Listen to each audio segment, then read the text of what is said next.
Harlow for the appellant, Your Honor. In the matter before the court today, we addressed the issue of expungement and as it relates to a presidential pardon. Hitting some brief review of that was the Constitution was drafted in 1787, and in Article 2, Section 2, it specifically gives the president, and that language reads, "And he shall have power to grant reprieves and pardons for offenses against the United States, with the exception of impeachment." There have been multitudes of cases where the pardon itself has been litigated and reviewed for a variety of discernment about its reach. Several of those cases have been significant and address the expungement issue, quite often limiting it in a great way. I would argue, with all deference to those cases, that when it says that an individual can be relieved from the burden of that prior conviction, that should grant far-reaching strength of the court to relieve them of the consequences of it. In the time period since the Constitution went into effect and the ability of the president to pardon was granted, the far-reaching ramifications of the actual felony conviction have reached into civil areas, licensing areas, and they've been addressed by quite a few of those cases. Each time there has been a ruling about those, quite often the court has reserved that there will be an exception to that in exemplary circumstances. One of the cases, Garland from 1866, says that the court affirmed the pardon and that it should restore the individual to their status before the offense. And I'm going to get into my client's individual circumstances, but clearly that is not the case when someone comes after a pardon and is still adjudged a convicted felon, as the conviction and its felony status, convicted felon status, carries with us far after that. Skipping past a few of the historical things, we then go to the specific facts as they relate to the appellant here. My client was a doctor practicing in the Mississippi Delta. Those facts become extremely relevant, and as Judge Davidson addressed in his opinion, and I'm sure in reviewing the matter, the court's aware that counsel opposite and myself had this hearing before Judge Biggers, and then subsequent to that, unfortunately, he fell ill, passed away, and Judge Davidson then issued the ruling. Judge Davidson, in his opinion, points out that factually, my client, at the point we're hearing this, has returned to life. He is back practicing medicine in the Mississippi Delta. He, in effect, is doing everything he needs to in life, with the exception that he's unable to bill through Medicaid.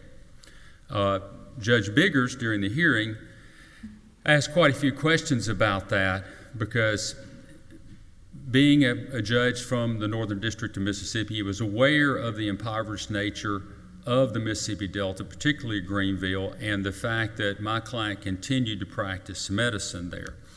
The one other fact that I'd like to point out is that Dr. Corkern was sentenced on November the 13th of 2012. His pardon is in 2021. At the point he's pardoned, he is already returned to life. He is basically at a place in life where the pardon does him no good. It doesn't relieve him of any jail sentence. It doesn't relieve him of the restitution. There's a reference to it, but it had already been relieved. The fact is that the pardon had no impact on Dr. Corkern. The reality is that without the pardon, he would not have an argument for expungement. I think the pardon gives him that in that very narrow manner in which there is that exceptional circumstance. Without the expungement of the conviction where he can indicate that he is in fact no longer a convicted felon, he will not be able to, or so far has not been able to, achieve billing through Medicaid. As the court is, I'm sure, aware, the Mississippi Delta has an incredibly large number of individuals that are in fact covered by that particular type of health care. If we can't take judicial notice of it, at least it's pretty obvious. Yeah, Probably no quarrel thank you. about that. So what would be the specifics of the ruling that, in your view, we should make? Would it be to restore your client to the status that he enjoyed before the conviction, or what would be the particulars of what we would say? Judge Smith, I think that's a great question, and I actually had thought about that tremendously. The reality is, because there's several rulings that say you can't make it as though the event didn't occur, and that's not what my client is asking. The reality is there would be several different options that I think the court could take. Probably the most concise would be a simple ruling that expunged the conviction and nothing else. Wouldn't have to expunge the arrest, the facts, the indictment. The facts would still be there. We would not be rewriting history. The fact is that he was indicted, he was charged, he was tried. He actually pled guilty, and he was subsequently convicted, but then the use of the pardon to expunge the simple conviction itself would allow him to do that. Perhaps even a simple ruling from the court that would allow him the authority to answer that question as though he had not been convicted, so that he would not be now guilty of a separate felony, which would be lying on a federal form or federal application. So you want a ruling that would insulate him from perjury? In effect, that would be correct. And, because it would define that he would not be committing perjury.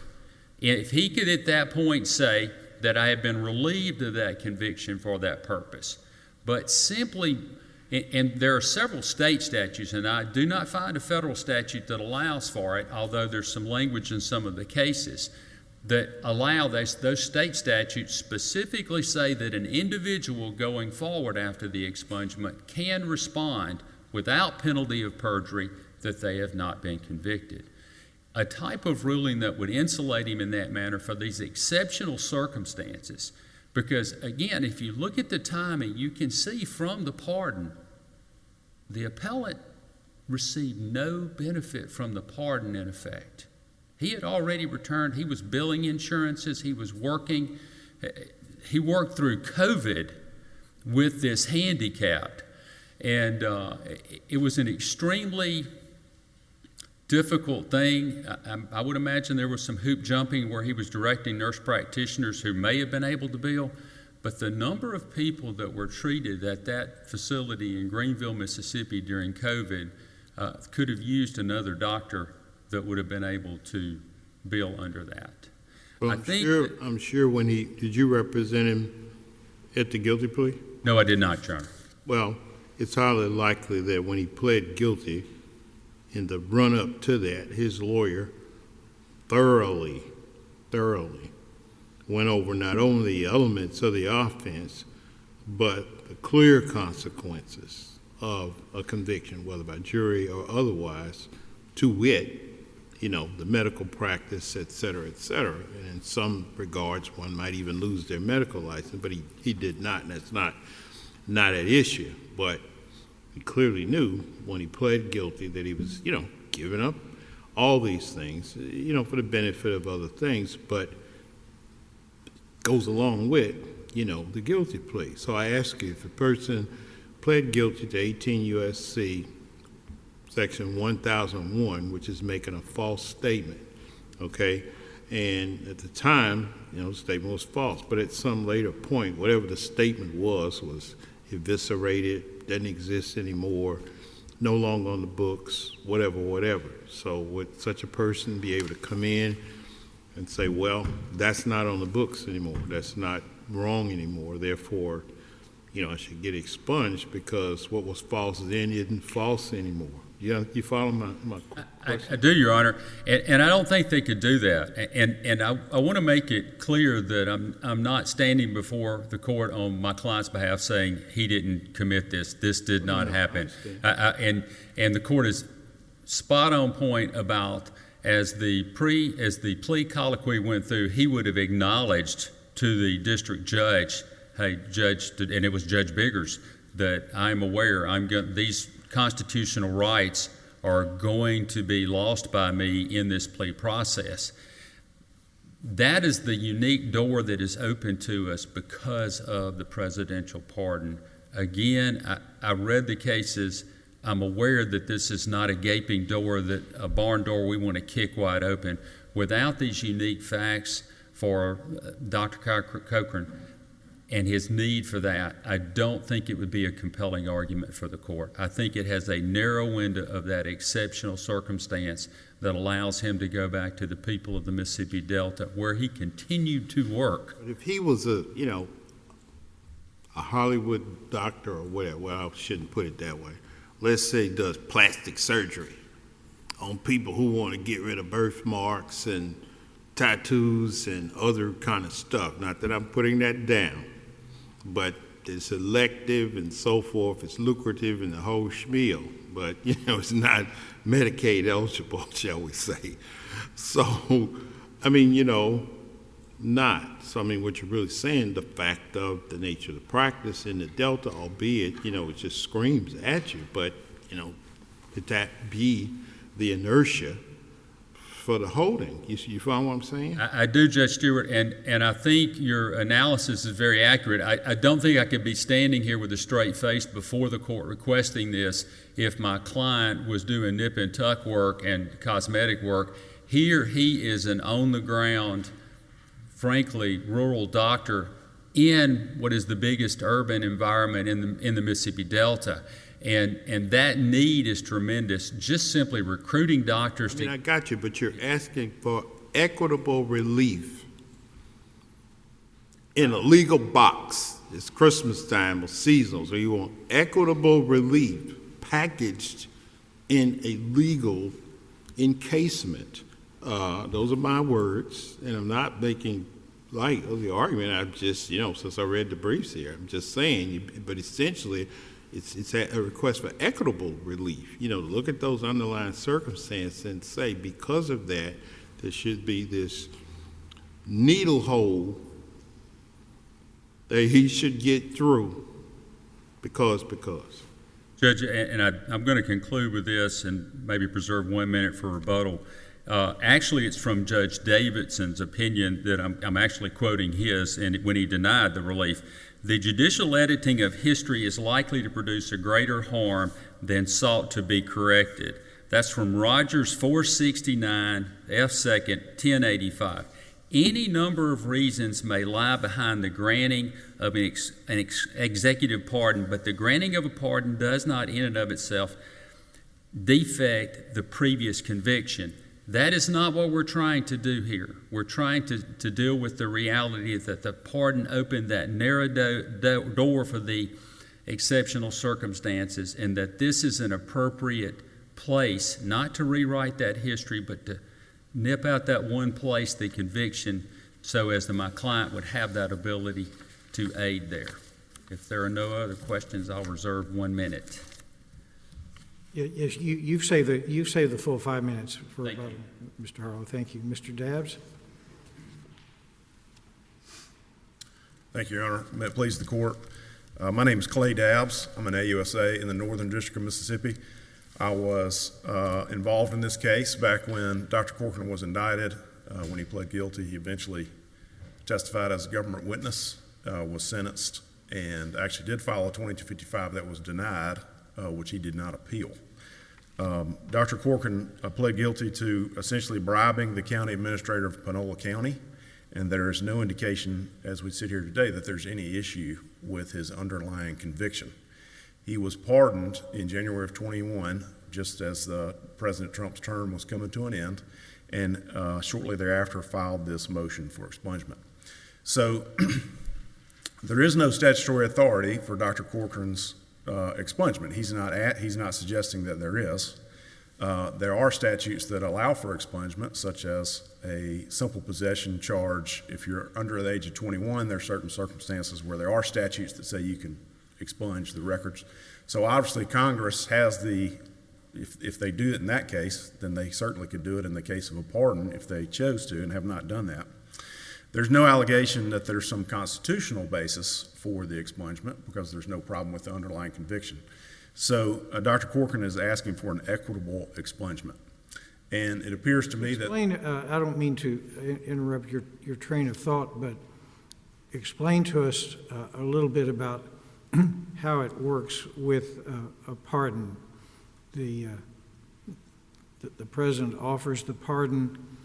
Is it up to the convicted person to enter some kind of a document accepting the pardon? In other words, there would be situations in which someone has been convicted but still denies guilt, or still denies that he or she, committed the act. That's not what's going on here. But is there some acknowledgement on behalf of the person? Yes, I did it. Thank you very much for the pardon. I accept the pardon. Or how does that work? My understanding is that just when the president enacts it, it's done. Now, how he's able to answer a question, have you ever been convicted of a felony, I don't really have a position on that. But then there's no response required or customarily received from the person who receives. I'm just asking the question because I don't know. I actually don't know that. I don't think there is. Can I say definitively? I don't think there is, but I don't know that. I think the power just lies with the president. When the president pardons you, the conviction is gone. I mean, are there particular terms to particular pardons? That like some vary in the breadth of what's pardoned? I actually don't know. Like pardoning for specific crimes or pardoning for more than that? Or Right. Okay. So I've been in the news recently that apparently you can pardon for, I guess, a period of time, maybe prospective charges that haven't been filed. In this case, it was a pardon of a specific crime. specific crime? You were convicted of this, I'm pardoning you for this conviction. So in this case, it was specifically to his conviction that he pled guilty to and was sentenced. Well, I mean, what benefit, in your mind, what benefit did he get from that, if any? Well, it restored whatever rights were taken away as a part of his felony conviction, so possession of a firearm, if he's prevented from voting, that kind of thing, he's getting that back. Okay, so firearms, voting. Whatever he was prevented from being able to do because he had a felony conviction, he's getting that back. Now, I don't know that expungement would solve his problem with Medicaid. I don't know what's going on with Medicaid. So it's not clear to me that they couldn't give him his privileges back now. I don't have any position on any of that. Was there a period in which his medical license was in jeopardy? I just have sort of a vague recollection, at least in Louisiana, on a felony conviction, the medical board sort of cranks up, you know what I mean? And so I was just curious in the history of it, whether or not, he ever lost his medical license to practice medicine, and then when he got the pardon, that allowed, restoration to be able to practice, putting aside the question of the Medicaid, but, just to be able to practice, period. Or do you know the history of it? My understanding is he did lose his medical license, but he got it back pretty quickly. I don't know exactly when, but it was before the 2255 was filed. I do remember that. So he'd gotten his medical license back at that point. The issue was Medicare, Medicaid, and I guess insurance. And if I remember the hearing before Judge Biggers on the motion to expunge, he had gotten his Medicare privileges back, but not Medicaid. And that was, now, Mr. Harlow can answer that exactly. When the pardon issues, I'm curious, like my colleague, when the pardon issues, does the government, the United States,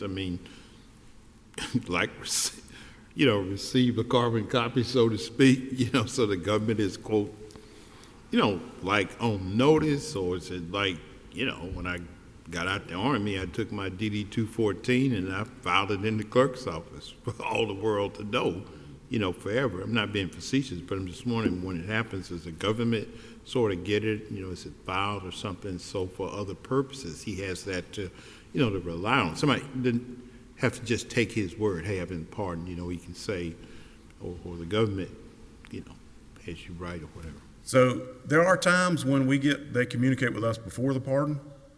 I don't think that happened in this case, but there's an actual pardon document Right, that I've that's what I seen wondered. that Dr. Corkern has. Now, I actually looked at Pacer before I came down here just to see if there was anything on the docket. There's not anything on the court docket that indicates that he's been pardoned. There's no dispute by us that he hasn't been pardoned, but as far as I know, the proof of the pardon is the actual document signed by the president that he has. I wondered the same thing. Would there be some kind of notation on the docket that he'd been pardoned? But there's not that I'm aware of. Okay, curious. If someone were pardoned and then the state of Mississippi said you couldn't vote, I assume that he could sue to restore his voting rights. I assume that he could, but that would be Even if there's not a statute, that would be a constitutional right. it would be a suit against the state of Mississippi. Right. And of course, if we for some reason indicted him for possession of a firearm, then Sure, he would take that pardon and say, no, I can't be guilty of this. Mm-hmm. So his dispute now is really with Medicaid.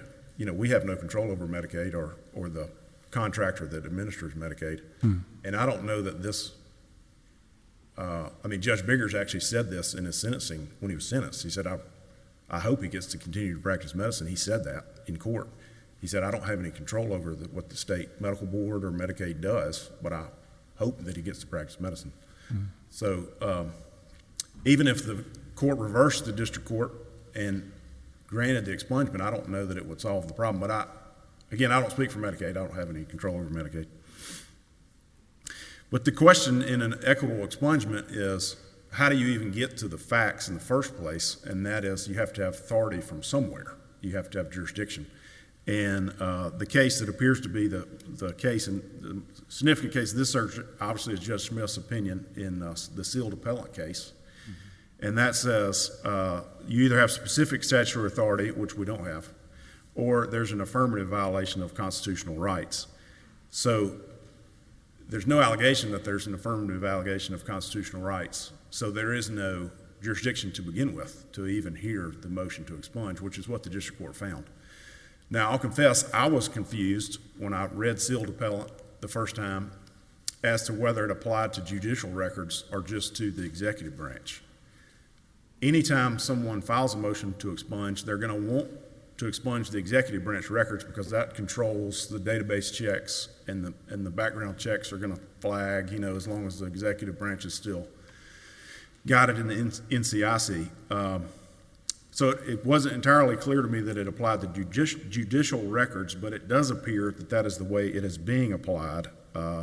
It's an unpublished case, Mellowar, from 2009 in this circuit, is a one-page, just cites sealed appellant and says there's no jurisdiction because there's no affirmative violation of rights. There are several district courts that have done the same thing, and that's what the court did in this case. I don't know.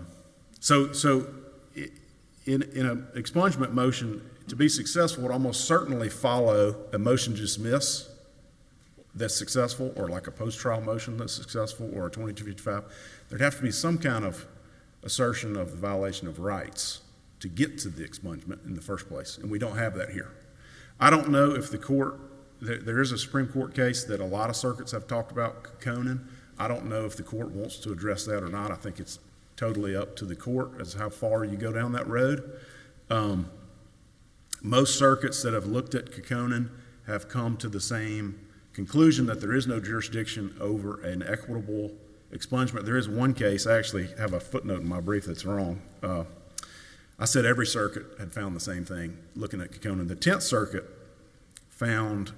chose not to follow the Conan line of cases and said, no, our precedent still stands on this kind of balancing test for expungements. That's U.S. versus Traska, T-R-Z-A-S-K-A. It's a 2019 case from the 10th Circuit. That was a case where the the conviction was dismissed after losing a motion to suppress, which that's a much better argument for expungement if you lose a motion to suppress than if you plead guilty, you're convicted, and then you get pardoned. There's also a case, again, not in my brief, if the court is interested, in the 11th Circuit, Batch-Mazian case. This is 66 F. 4th, 1278 from 2023. It is exactly the same situation. It is a wealthy person was pardoned, and they want to be their claim that their constitutional rights being violated because they can't give money. They can't express their freedom of speech and give money without the stigma of this conviction. And the 11th Circuit finds there is no jurisdiction over that and dismisses it. So the 11th Circuit has clearly said that in the case of a presidential pardon, you cannot get an expungement. I believe the Noonan case, which is an older case in the 3rd Circuit, was the same. Those were the folks that were pardoned. I believe it was everyone that violated the Selective Service Act or dodged the draft during Vietnam. President Carter pardoned them all, which if there was it seems like that kind of situation would be a pretty good argument for expungement, and that was denied in the Noonan case in the 3rd Circuit. So I think the court could certainly do exactly what the court did in Mellowar, could cite sealed appellant, say that's the rule in the 5th Circuit, and this expungement is denied. You also could choose to go down this path of Corkern that other circuits have done. Corkern was a civil case talking about the enforcement of a settlement agreement, so it's not about expungement. It's not a criminal case. That's basically what the 10th Circuit said, why they chose not to do that. So regardless, however you get there, you come to the same conclusion, which is a motion to expunge, regardless of the underlying facts. There's no jurisdiction for the court, and the district court was correct in denying the motion to expunge, and we would ask the court to affirm the district court in that decision. If there are no other questions, I'll yield the rest of my time. Thank you, Mr. Dabbs. Mr. Thank you. Harlow? Thank you. I do want to point out in response, frankly, to some questions of counsel opposite, you can reject a pardon. There are several cases where pardons have been rejected, one by a newspaper reporter who was refusing to testify, and he was pardoned, and he said, I'm still not testifying. So you can, in fact, reject that. It's an odd fact. I found it on a couple of cases. In addition, I want to point out one fact, that another question that was asked, while there is the pardon itself is a singular document, and I think it's in the record, and It's in the record. I believe it is. If it's not, I will be glad if the court would grant leave to supplement the record. But it is actually signed by the acting pardon attorney, not the president himself. I thought the president would sign them, but that's how it's signed on his behalf. And it goes through great detail about it as well. This one is, the pardon is for the specific crime that he pled guilty The specific crime that he pled guilty to in that particular event, not any period of time, but just that crime. Just quickly, the fill in on just my question. Did he lose his medical license as a result of the conviction, or Well, I guess when he got the pardon, did that restore it? Or No. He had. I think he was suspended from the practice, and as counsel opposite pointed out very learnedly, he had operated during that period. I came in after that, but I don't think his license was actually ever taken. It might have been suspended while an investigation was done, but that was a very brief period of time. Okay. All the time that I've worked for him, he's been practicing. Okay. There is a case that I want to point out. It's Minyard versus Saxby, 498 F. 2nd, 1017. It's in our brief. It's a D.C. 1974 case. And that has some really strong language that says judicial remedy of expungement is inherent and is not dependent on express statutory provision. It exists to vindicate substantial rights provided by statute as well as organic law. But here it talks about the balancing of public interest versus the private interest.